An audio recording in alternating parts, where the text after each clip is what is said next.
शरद कृषी महोत्सव वर्ष 5 या शेतकरी हिताच्या उत्सवाचं उद्घाटन आदरणीय आपल्या सर्वांचे लाडके नेते शेतकऱ्यांसाठी, कष्टकऱ्यांसाठी आणि सामान्य लोकांसाठी, युवांसाठी आणि महिलांसाठी विचाराला तडजोड न करून भक्कमपणे एका सह्याद्रीसारखे लढणारे आपल्या सर्वांचे लाडके आदरणीय पवार साहेब, तसंच आपल्या सर्वांचे लाडके खासदार श्रीनिवास पाटील साहेब, ज्यांनी या परिसराचं पालकमंत्री म्हणून प्रतिनिधित्व केलं, असे बाळासाहेब पाटील साहेब, तसंच ज्यांचं भाषण सुरू झाल्यानंतर विरोधकाचे भाबडे त्या ठिकाणी काढले जातात, असे आपलेच शशिकांतजी शिंदे साहेब, इथं उपस्थित असणारे अभयसिंहजी जगताप, श्री सारंग पाटील, सामाजिक क्षेत्रामध्ये मोठं नाव असणारे प्रवीणदादा गायकवाड,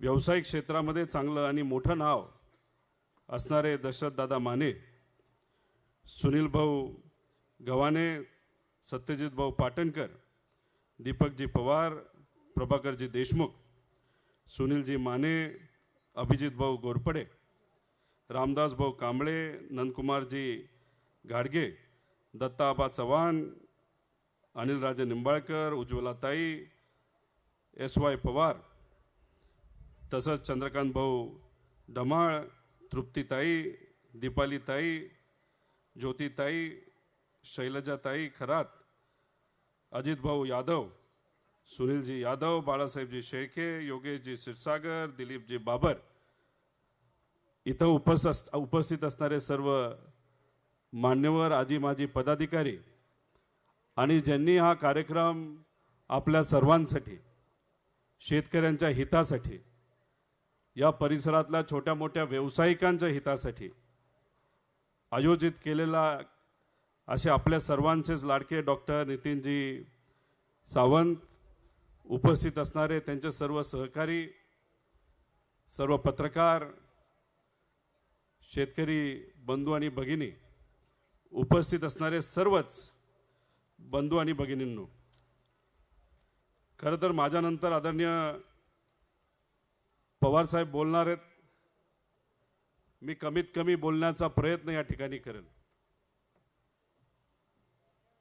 शरद शेतकरी महोत्सव जो या ठिकाणी घेतला जात आहे, त्याचं 5वं वर्ष आहे. हे कशासाठी आपण घेतो तर शेतकऱ्यांना नवीन नवीन शेती विषयातल्या गोष्टी कळल्या पाहिजे. जे युवा शेतकरी आहेत त्यांना नवीन तंत्रज्ञान कळलं पाहिजे. जे छोट्या मोठ्या कंपन्या असतील, ज्या आपल्यातल्याच काही लोकांनी नाही तर युवा वर्गाने सुरू केल्या असतील, त्यांच्याबद्दलची माहिती ही लोकांपर्यंत जावी, या हेतूतून अशा प्रकारचे कार्यक्रम घेतले जातात. इथं गायी असतील, घोडे असतील, म्हशी असतील, विविध जनावरं असतील, त्याचं एक्झिबिशन घेतलं जातं. आणि मग अशा पद्धतीने हा कार्यक्रम जेव्हा इथं होतो तर इथल्या असणाऱ्या लोकांना त्याचा फायदा झाल्याशिवाय राहत नाही. पण गेल्या वर्षापर्यंत हा कार्यक्रम इथं घेत असताना अनेक लोकांची मदत होत होती. परवानगी घेण्यासाठी कुठलीही अडचण तिथं येत नव्हती. पण मला असं कळतंय, डॉक्टरांच्या काही कार्यकर्त्यांनी आम्हाला सांगितलं की परवानगी देत असताना अनेक अडचणी आम्हाला यंदा सोसाव्या लागल्या.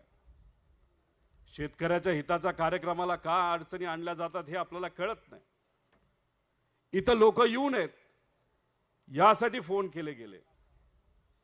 आपण सर्वजण स्वाभिमानी महाराष्ट्राचे स्वाभिमानी नागरिक आहात. तुम्हाला फोन केलं येऊ नका, तुम्ही येणार नाही, असं होणार का? शेतकरी कोणाचं ऐकत नसतो, शेतकरी त्याचंच ऐकतो जो शेतकऱ्यासाठी मनापासून कार्य करतो, शेतकऱ्याशी लढतो. आणि आदरणीय पवार साहेब आज या देशातले ठराविकच नेत्यांपैकी एक नेता आहे जो कष्टकऱ्यांसाठी लढत असतो. फक्त तुम्हाला सत्तेत जायचं होतं.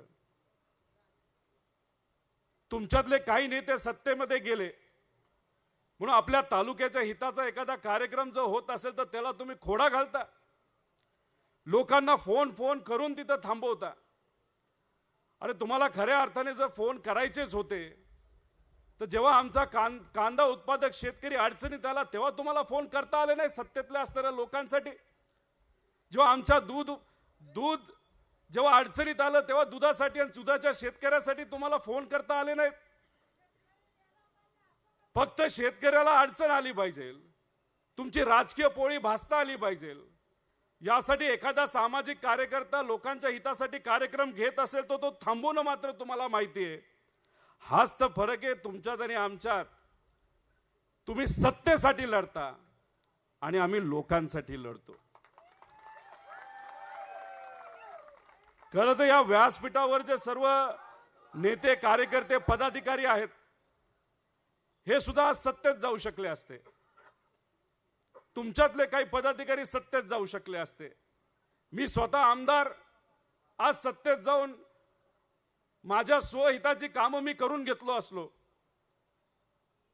पण आज सत्तेत गेल्यानंतर स्वहितासाठी तुम्हाला जर विचार बदलावा लागत असेल तर आम्ही राजकारणी नंतर आणि मराठी माणूस हा पहिला आहे. आणि मराठी माणूस हे स्वाभिमानी असतात. काही झालं तरी विचाराला गद्दारी नाही. खरं तर काही लोकांची भाषणं ऐकतो, याच्यामध्ये काय म्हणतात, आम्ही विकासासाठी गेलो, आम्ही विकासासाठी गेलो. 6 महिने झाले सत्तेत जाऊन. अजितदादा असतील आणि त्यांच्याबरोबर गेलेले जे सर्व नेते आहेत, एकनाथ शिंदे साहेबांबरोबर गेलेले सर्व नेते, ते फक्त काय म्हणतात, आम्ही विकासासाठी गेलो, विकासासाठी गेलो.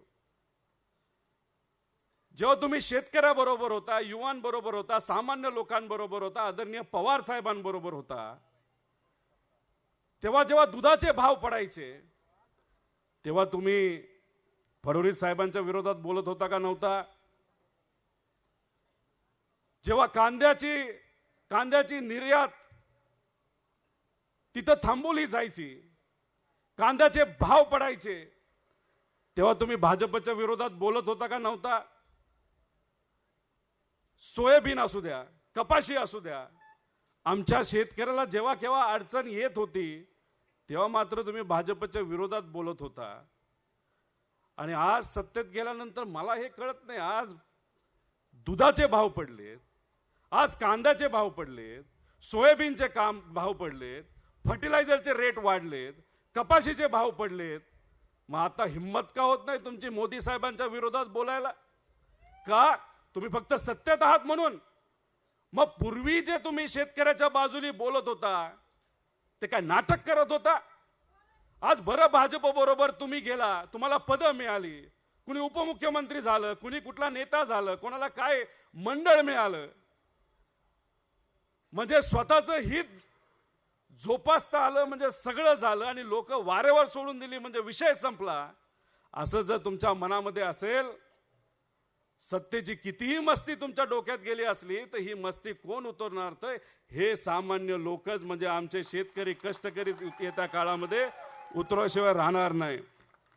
अहो कधी कधी माझ्या डोक्यामध्ये येतं 1940-47च्या आसपास हे सर्व नेते जर त्यावेळेस असते तर त्यांनी काय म्हणलं असतं? अरे ब्रिटिश सरकार आहे ना, लय मोठी सरकार आहे, लय ताकद आहे त्यांच्या बरोबर, अनेक देशांवर राज्य ब्रिटिश करतात. मग आपल्याला विकास करायचा असेल तर देशातल्या लोकांबरोबर राहणं योग्य नाही, आपल्या ब्रिटिशांबरोबर गेलं पाहिजे, असं अजितदादा त्यावेळेस बोलले असते. ह्याला म्हणतात विचार बदलण्याची पद्धत. अहो आज आमचा शेतकरी अडचणीत आहे, आज आमचा युवा अडचणीत आहे, महिला आज अडचणीत आहे. महिलांच्या विरोधात आज अनेक घटना या देशामध्ये वाढत आहे आणि या दुर्दैवाने आपलं राज्य या देशातलं 1 नंबरचं राज्य आहे जिथं महिलांच्या विरोधात आज घटना वाढत आहेत. आणि उपमुख्यमंत्री आपले देवेंद्र फडणवीस साहेब काय करतात काय माहित. कुटुंब फोडण्यामध्ये, पार्टी फोडण्यामध्ये ते इतके व्यस्त झालेत की या राज्यामध्ये सामान्य लोकांच्या अडचणी त्यांना दिसत नाहीत. म्हणून खऱ्या अर्थाने आम्ही आदरणीय पवार साहेबांबरोबर राहण्याचं कारण एकच आहे. नेहमी नेहमी साहेब तुमचा विचार करतात, महाराष्ट्राच्या स्वाभिमानाचा विचार करतात, महाराष्ट्राच्या लोकांचा विचार करतात आणि खऱ्या अर्थाने आज लोकांसाठीच लढण्याची जरूरत आहे. आज शिवशाहू फुले आंबेडकरांच्या विचारासाठी लढण्याची जरूरत आहे.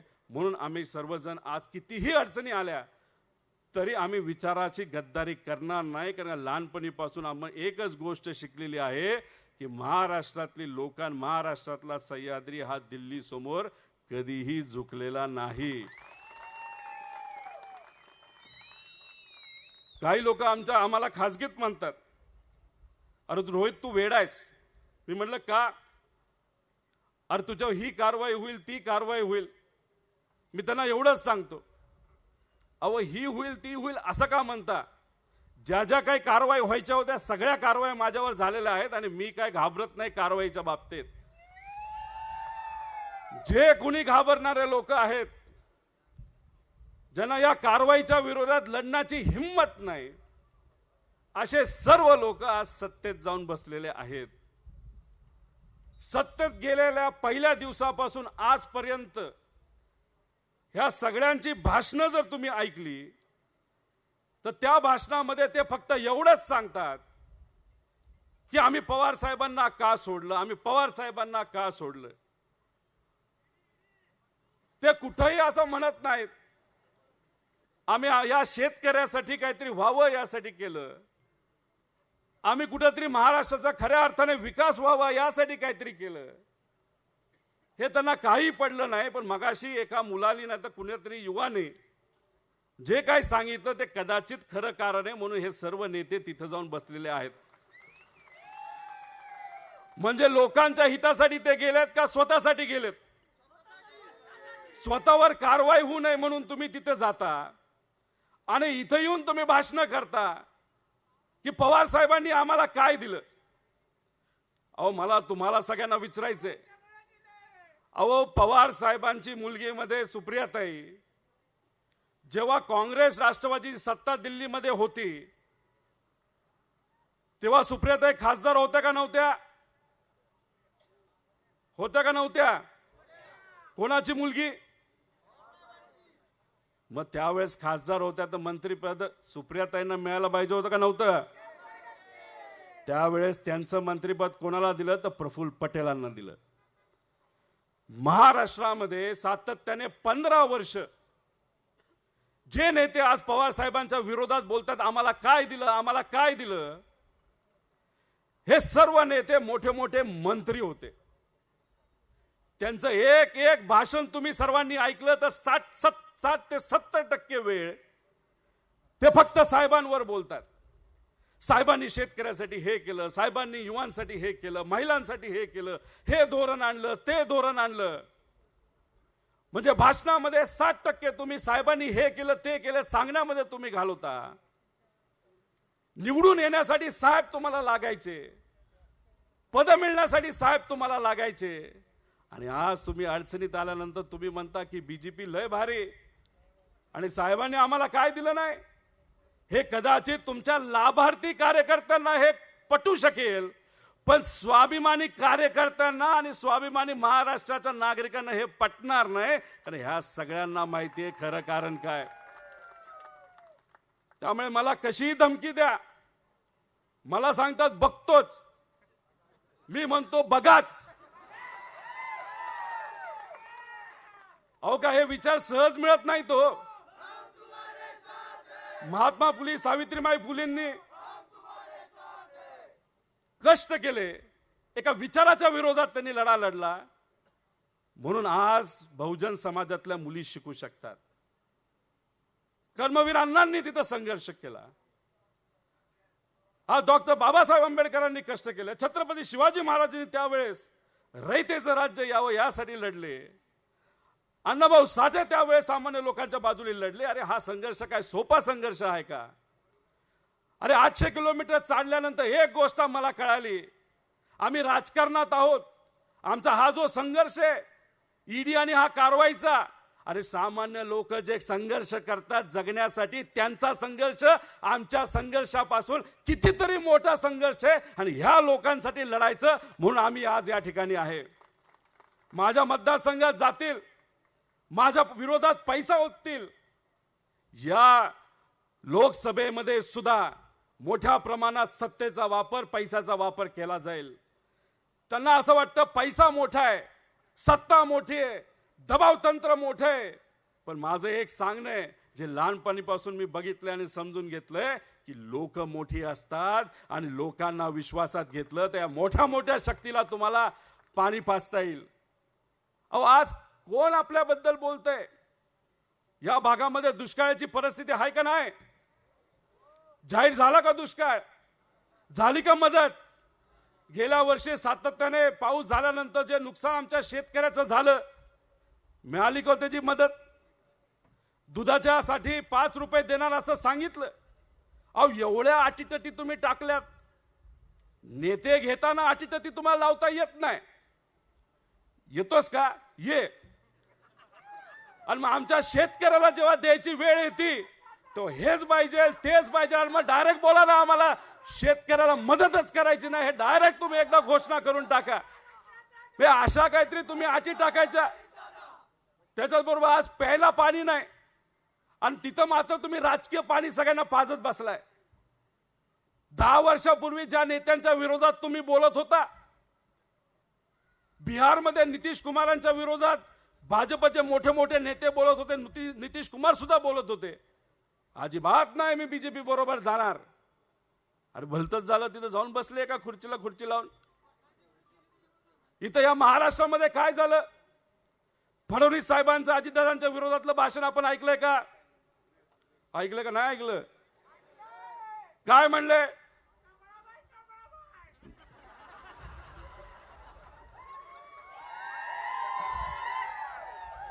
आम्ही हे नाही करणार ते नाही करणार. पण आता काय? दादांनी सुद्धा त्यांच्या विरोधात भाषण केलं होतं आणि आता काय केलं? गळ्यात गळे विकास करायचा आहे.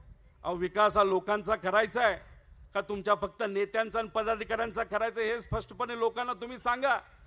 जे कुठले लाभार्थी होते ते गेले तिकडं आणि जे खरे सच्चे कार्यकर्ते आणि विचाराला पक्के कार्यकर्ते ते राहिले तिकडं. आणि हे सगळ्यात मोठी गोष्ट आहे. त्यामुळे येत्या काळामध्ये जे इलेक्शन होणार आहे ते कुठं ना कुठं तरी ह्या नेत्यांच्या विरोधात जे भाजपमध्ये गेलेत आणि सामान्य लोक या नेत्यांच्या विरोधात लढणारे असं इलेक्शन होणार आहे. त्यामुळे भाजपने जे सांगितलं होतं काँग्रेस मुक्त देश, आता काही प्रमाणात ते झालंय.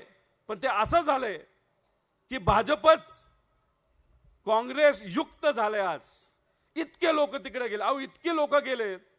एखाद्या खोलीची कॅपॅसिटी असते ना, 10 लोक बसू शकतात, तिथे 100 लोक बसल्यावर कसं होते? आणि त्यांचे खास कार्यकर्ते पदाधिकारी आणि नेते जे आधीच खोलीमध्ये होते, बाहेरचे मोठे नेते आल्यानंतर ते कुठं हरवलेत का दबलेत कोणालाच माहित नाही.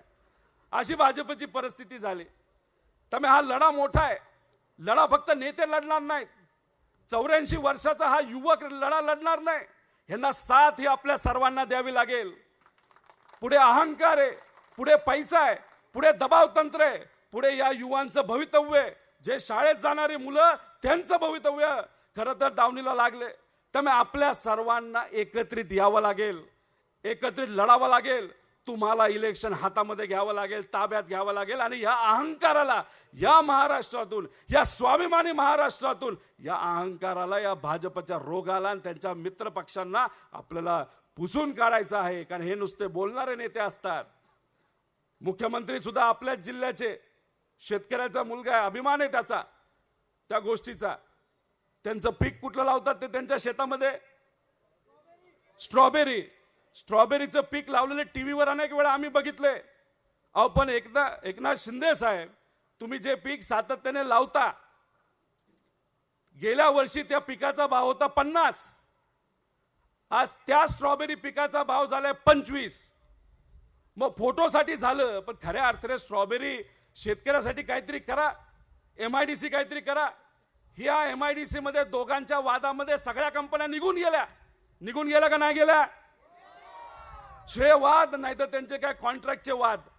आणि ह्याच्यात ज्या कंपन्या इथं होतात ज्याच्यामुळे 200-300 कोटी रुपये या मार्केटमध्ये व्यापाऱ्यांच्या हातामध्ये, युवांच्या हातामध्ये जे फिरत होते, आज ते पूर्णपणे थांबले. बाजारपेठ बसली. 4,500-5 हजार लोक इथून निघून गेले. हे यांचं काम आहे. मग अशा पद्धतीच्या लोकांना आपल्याला सत्तेच्या बाहेर काढायचे, आणि हे फक्त एक नेता करू शकणार नाही, हे आम्ही करू शकणार नाही. यासाठी तुमच्या सगळ्यांची ताकद, तुमच्या सगळ्यांची मदत ही लागणार आहे, ती तुम्ही द्याल असा विश्वास या ठिकाणी व्यक्त करतो. जास्त न बोलता इथंच थांबतो. जय हिंद, जय महाराष्ट्र.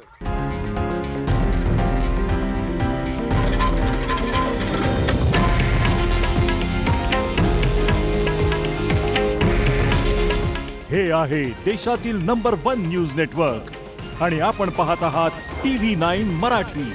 काळजी तुमची, हित महाराष्ट्राचं.